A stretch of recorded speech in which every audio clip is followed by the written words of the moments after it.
Mesdames, Messieurs, mes chers amis, j'ai choisi ce site exceptionnel à Roquebrune-Cap-Martin. Il y en a d'autres, c'est vrai, mais celui-ci est particulièrement exceptionnel.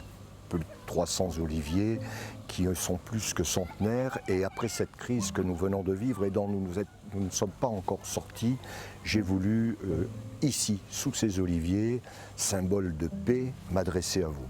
J'ai eu quelques mois difficiles où j'ai exercé mes responsabilités, où mon devoir était de piloter une cellule de crise pour que les services publics à Roquebrune-Cap-Martin ne s'arrêtent pas, pour que la solidarité à Roquebrune-Cap-Martin ne soit pas simplement un mot.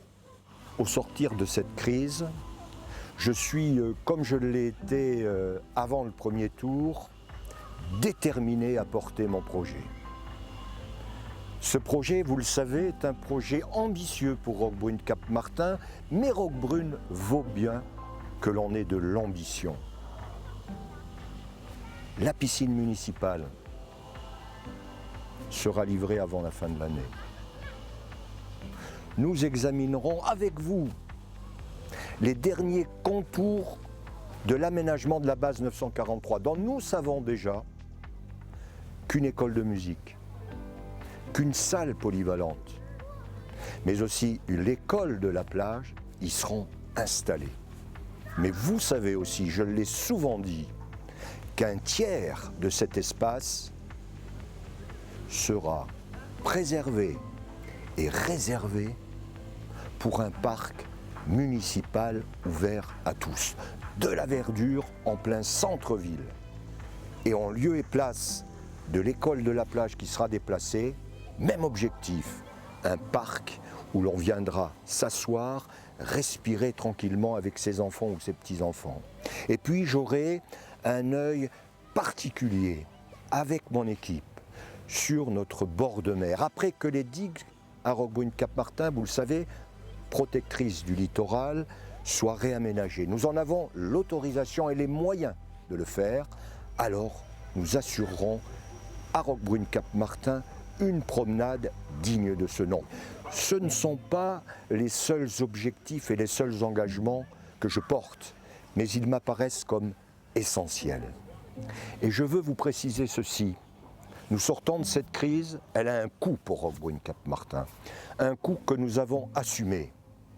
Dépenses imprévues, investissements nécessaires, manque de recettes, tout cela va se chiffrer à plus d'1 million d'euros. Mais je vous dis aujourd'hui, et je peux également écrire qu'il n'y aura pas d'augmentation des impôts locaux, il n'y aura pas de recours à l'emprunt, mais au contraire, nous allons baisser le prix du stationnement payant résident pour les Roquebrunois et leur offrir un véhicule supplémentaire. Nous allons continuer à soutenir l'acquisition de vélos électriques, 150 € par acquisition. Nous allons soutenir, et nous le démontrons encore aujourd'hui, la mise en place de bornes électriques pour favoriser les véhicules électriques.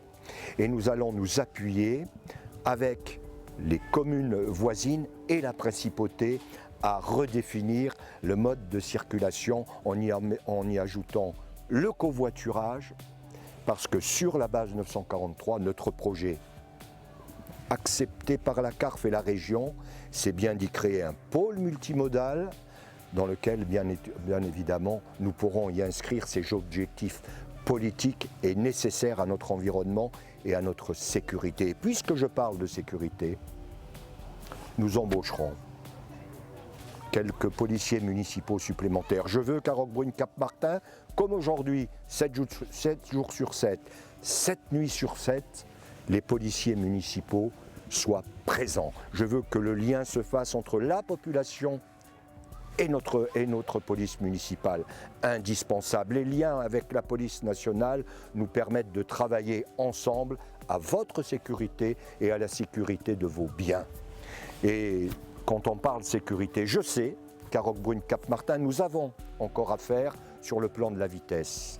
Parce qu'il y a effectivement de l'incivisme au volant à Roquebrune-Cap-Martin comme ailleurs. La ville de Roquebrune n'est pas une exception. Il y a également le bruit, je veux le combattre. Nous en donnerons les moyens à la police municipale en faisant des contrôles. Voilà, mesdames, messieurs, pas l'ensemble de mes engagements, mais ceux qui me paraissent indispensables. Et je rappellerai, parce que là je sais que vous l'avez noté, un centre de secours secondaire, c'est-à-dire des pompiers à Roquebrune-Cap-Martin, une caserne, un centre de secours seront installés avant 1 an et demi. Tout cela, mesdames, messieurs, mes chers amis, je voulais aujourd'hui, et j'ai choisi aujourd'hui de m'adresser à vous d'une autre manière. Vous allez recevoir, vous le savez bien, et je veux vous adresser mes engagements écrits qui vous parviendront prochainement, mais je voulais vous dire que j'ai toujours envie à la fois de me battre pour vous, de me battre pour Roquebrune. On a des échéances qui arrivent. Il faut que sur ce deuxième tour des élections municipales, vous me disiez, monsieur le maire, monsieur Césari, on a besoin de vous et je suis, vous le savez, à votre disposition pour mettre en œuvre, comme je l'ai fait sur les mandats précédents, ces engagements qui me tiennent à cœur et que je considère comme essentiels pour la ville de Roquebrune-Cap-Martin, ses habitants. Je dirais en terminant, vive la qualité de vie à Roquebrune-Cap-Martin. C'est en gros ce que je vous propose encore demain. Donc faites-moi confiance une nouvelle fois, j'en serai très honoré. Merci.